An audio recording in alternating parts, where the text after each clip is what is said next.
Sorry for the wall of text, but I need to get this off my chest before I completely lose it. My hands won't stop shaking, and I've rewritten this like 5 times already. I've been with Nicholas for 5 years, married for 3. We didn't meet through dating apps or anything like that. We actually got locked in an art gallery storage room together when the electronic lock system malfunctioned. We ended up trapped for over 2 hours with just his protein bar to share while sitting on the floor surrounded by wrapped sculptures. Maintenance took forever to arrive, but honestly, it was the best meet cute ever. We talked about everything from Caravaggio to our weird childhood pets. When we finally got out, he said being trapped was the luckiest accident of his life and asked for my number.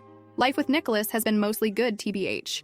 We bought a small house 2 years ago, have a decent group of friends, and generally enjoyed building our life together. My birthday was last weekend. Nicholas has always made my birthdays special, though.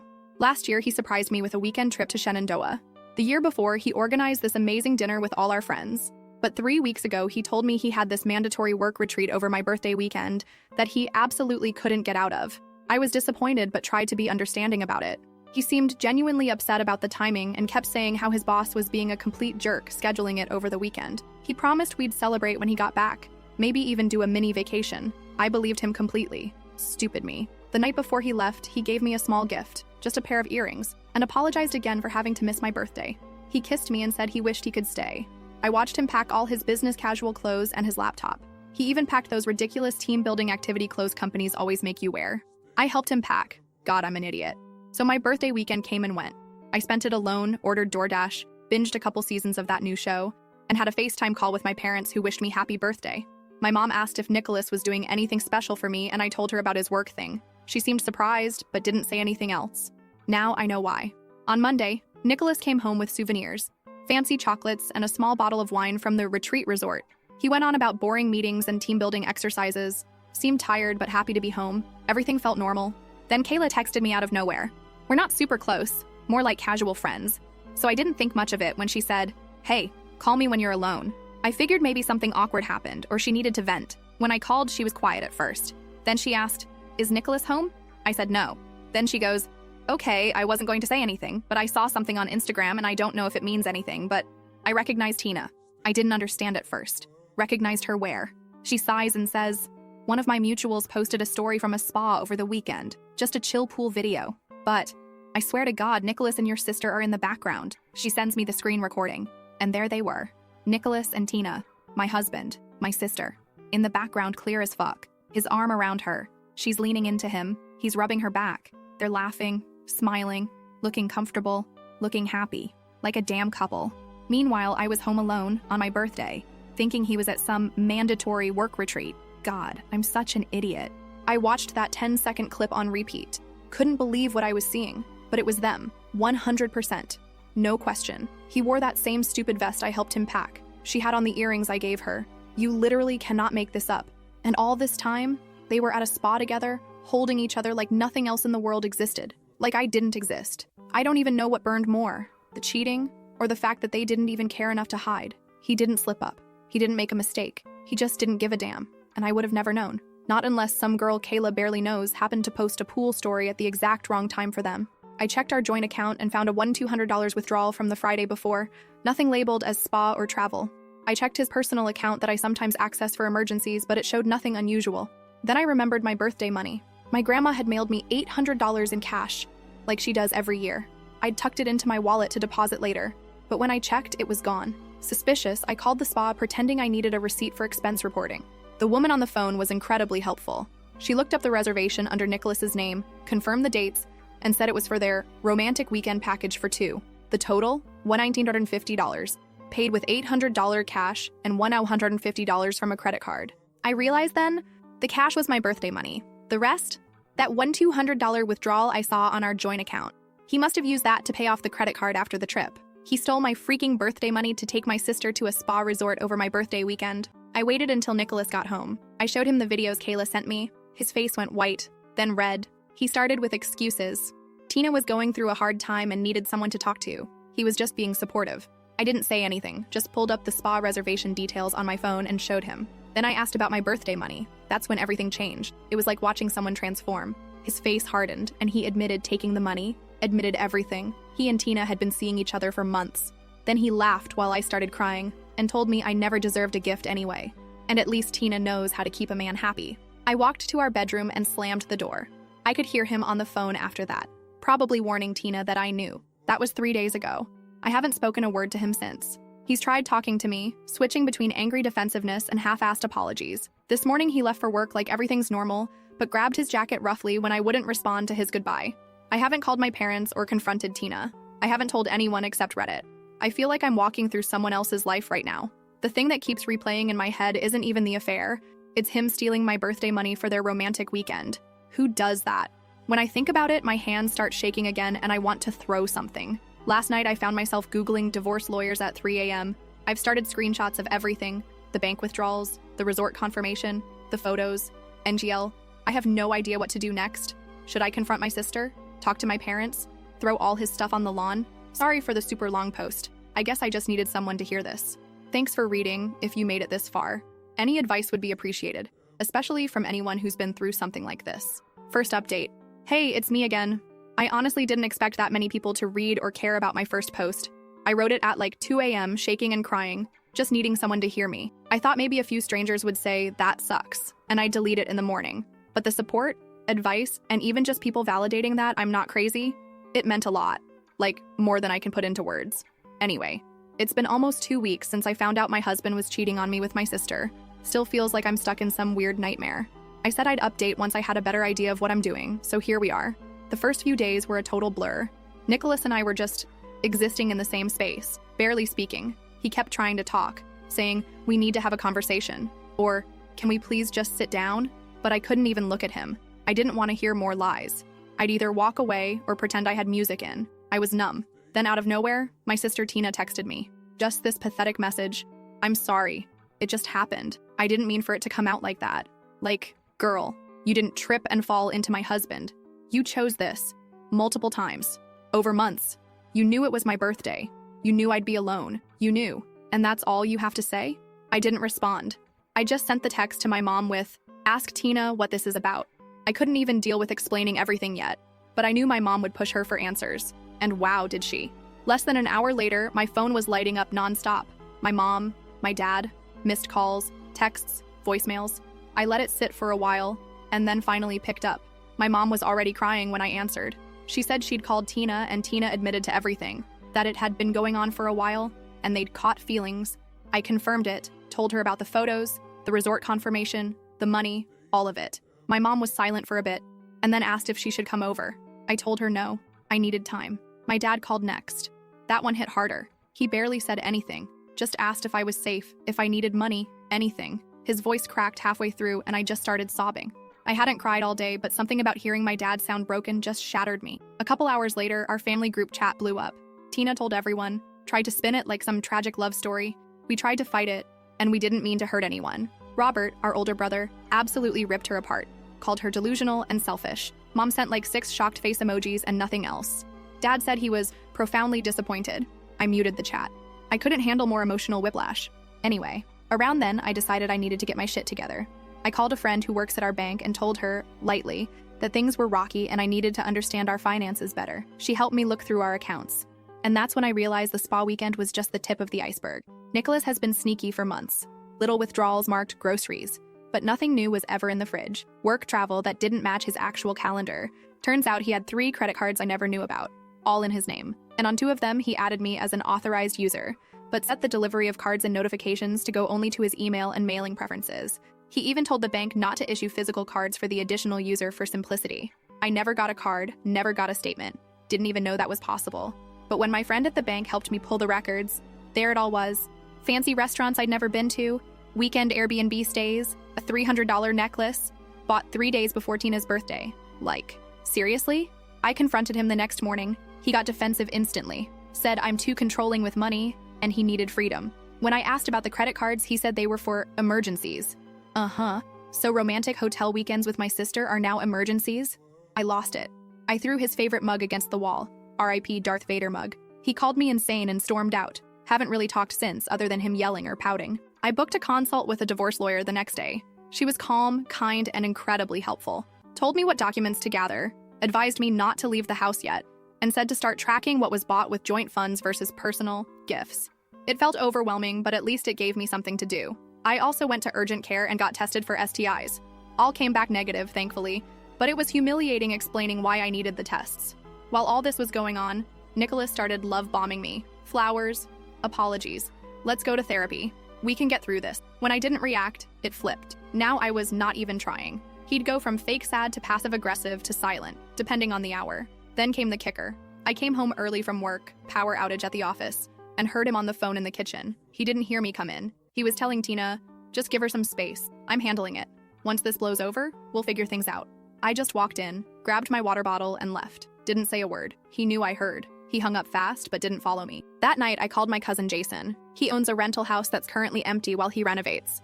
I didn't even get through the full story. He said, "It's yours. No pressure. Pay what you can." I cried again, but this time it was relief. Since then, I've been slowly moving stuff over while Nicholas is at work. Just the essentials for now. Documents, clothes, sentimental stuff.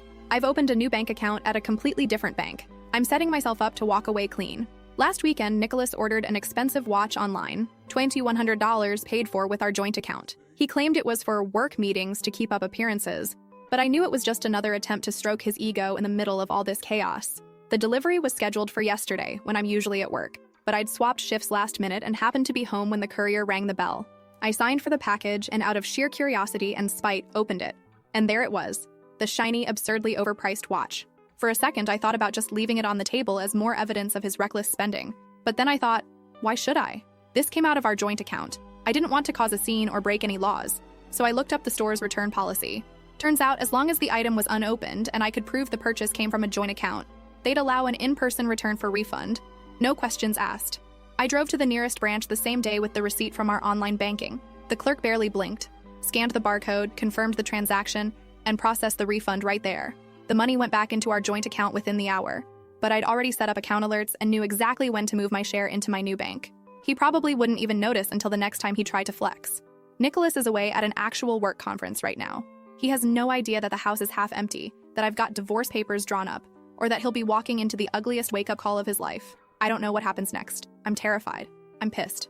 But I'm also ready. And that's something. Thanks again to everyone who listened. I'll update again once things move forward. Second update. It's been a month since my last update, and a lot has happened. When I left off, I was about to leave Nicholas while he was at his work conference. I'd moved most of my stuff to my cousin Jason's rental property, returned that expensive watch he'd ordered, and had divorce papers ready to go. Well, I did it, and the fallout has been intense. The morning Nicholas was due back, I did one final sweep of our house. I only took what was definitely mine and a few sentimental items we'd bought together that I couldn't bear to part with. I left all the furniture except my grandmother's antique reading chair that's been in my family for generations. I placed the divorce papers on the kitchen table with my note on top. You were right. I don't know how to keep a man happy, but apparently, neither does my sister. Next to it, I left my house key and wedding ring. Then I walked out. For good. That night at my new place was weird AF. I felt hollow, like I was watching someone else's life. I kept my phone turned off because I didn't want to deal with the inevitable explosion once Nicholas got home. When I finally turned it back on the next morning, there were 27 missed calls from Nicholas, 12 from Tina, 5 from my mom. Nicholas left voicemails that started confused. Hey, where are you? Did you go to your parents? Then turned angry. What the hell is this? We need to talk right now. And finally sounded desperate. Please call me back. We can work this out. I'm sorry. I made a mistake. Tina's messages were all about Nicholas pulling away from her and asking if I'd talk to him. She had no clue I'd left and served him with papers. My mom was just checking if I was okay after Nicholas called them looking for me. I texted mom that I was safe, but needed space. I didn't respond to Nicholas or Tina. Around noon, my lawyer emailed me. Nicholas had already contacted her office. She reminded me not to talk to him directly about anything related to the divorce and to forward any messages from him to her. Honestly, it was such a relief having that boundary. The next few days were a blur of logistics. Setting up utilities, changing my address everywhere, telling people at work about my new contact info. Nicholas kept switching between blowing up my phone and going silent for hours. I documented everything but didn't answer. Then came the first real surprise. 5 days after I left, Tina showed up at my workplace. I was walking to my car after my shift when I spotted her leaning against a lamppost in the parking lot, arms crossed, eyes red like she'd been crying. When she saw me, she straightened up and started walking over fast. I almost kept going. Every instinct told me to ignore her. But she called my name loud enough that a couple coworkers turned to look. I didn't know where else to go, she said. She didn't outright ask for help. Instead, she launched into this rambling story about how Nicholas had stopped talking to her, how he'd promised her all these things and then bailed, how our parents were treating her like she didn't exist. I know you hate me, she said, but you don't get it. He used me too. I thought he actually cared. It wasn't an apology. It was her trying to make herself the victim again, like I'd somehow feel sorry for her. I could see it in her eyes. She wasn't here to fix things. She wanted me to tell her it wasn't her fault. When I didn't say anything, she stepped closer, voice dropping. "You're not the only one who got hurt, you know." I looked at her, really looked at her, and felt nothing. Not anger, not satisfaction at her suffering, not even pity, just emptiness. I told her I couldn't help her and that she should call our brother Robert. When she tried to grab my arm, I yanked it away hard enough that she stumbled backward. Then I got in my car and drove away. Later that night, she texted from a new number. "He's changed. I think he still loves you. We made a mistake." I stared at that message for like 20 minutes. Then I took a screenshot and sent it to Nicholas without any comment. He called immediately, but I didn't answer. An hour later, he texted, "It wasn't like that. She's lying. I never loved her. It was just physical. Please talk to me." I forwarded that message to Tina without comment too. Maybe that was petty, but I wanted them both to see what the other was saying. I wanted them to feel a fraction of the betrayal I felt. A week later, I was served with Nicholas's response to my divorce filing. He was contesting everything: property division, the grounds for divorce, even claiming I had abandoned the marital home. My lawyer said this was typical as an initial negotiation tactic and not to worry. What Nicholas didn't know was that I had documented everything meticulously. Every sketchy financial transaction, every text message, photos of him and Tina together, recordings of his admissions, statements from witnesses. My lawyer seemed super confident we had a solid case. 2 weeks after I left, I finally met with my parents. They looked exhausted. Dad hugged me for so long when I arrived. Mom kept wiping tears. They told me they'd had several conversations with Tina. She was staying with Robert temporarily, but it wasn't going well. Apparently, she kept insisting that she and Nicholas had a real connection and that everyone was overreacting. My brother's wife was apparently ready to throw Tina out herself. I told my parents about the divorce proceedings and my new place. I assured them I was okay financially and emotionally. Kind of a lie, but they had enough to worry about. Dad surprised me by saying they'd already spoken to a family lawyer about removing Tina from their will. I told them that wasn't necessary. She was still their daughter. But Dad was firm. He said actions have consequences, and they raised us both better than this. 3 weeks after leaving, I learned through my lawyer that Nicholas had withdrawn a large sum from our joint savings account, about $7,000. Luckily, I'd already moved most of my share to my new account, but it still felt like another violation. My lawyer immediately filed motions to freeze the remaining joint assets and for temporary financial orders. The court date was set for the following week, but 2 days before, Nicholas's lawyer contacted mine. Suddenly, he wanted to negotiate. No court, no fight. He would agree to my proposed property division if I would agree to keep the reason for divorce private rather than citing adultery specifically. My lawyer advised me this was a good deal. I'd get what I wanted financially without a long court battle. But something felt off. Why the sudden change? Why was he so concerned about the public record? I asked for time to think about it. That evening, I got a text from an unknown number, Tina using a friend's phone.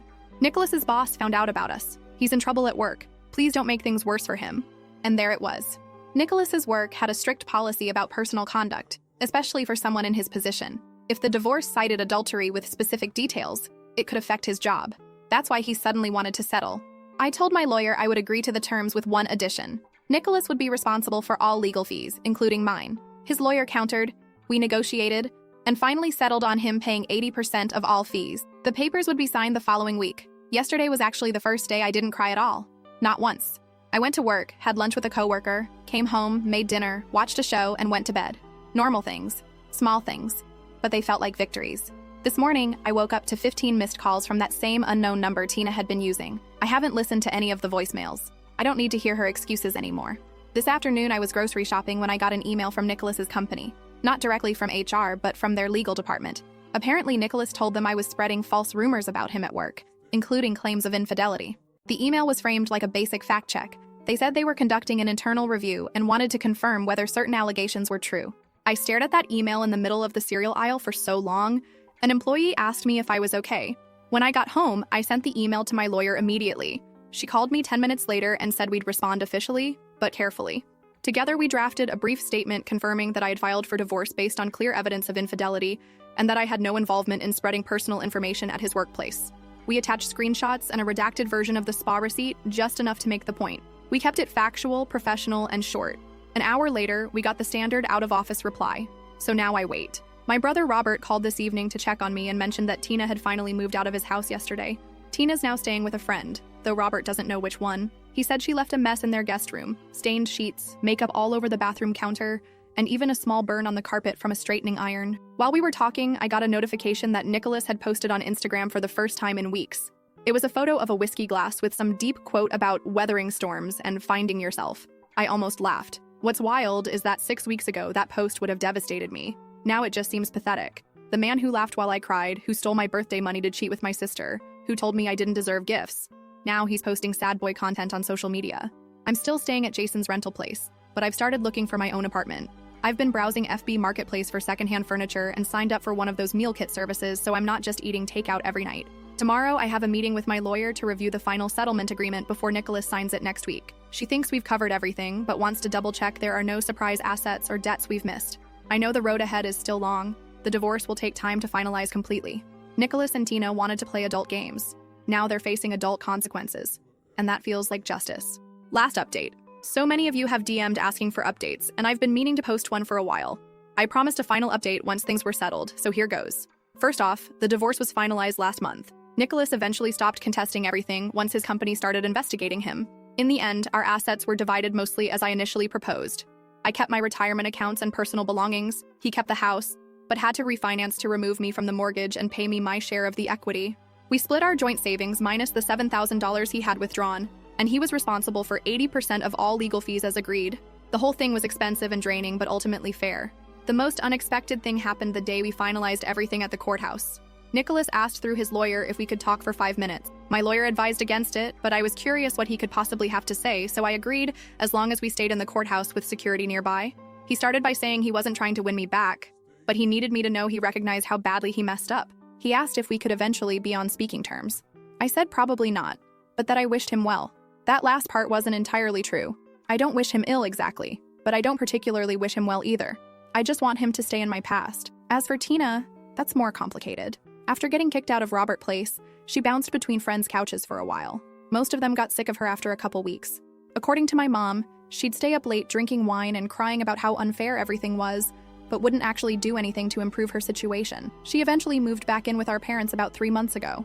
Mom says it's been super tense. Dad barely speaks to her, and Mom is caught in the middle trying to keep peace in the house. Tina found a job at some call center and is supposedly saving for her own place, but the progress is snail slow. I guess it's hard to save when you spend half your paycheck on Sephora orders and Uber Eats.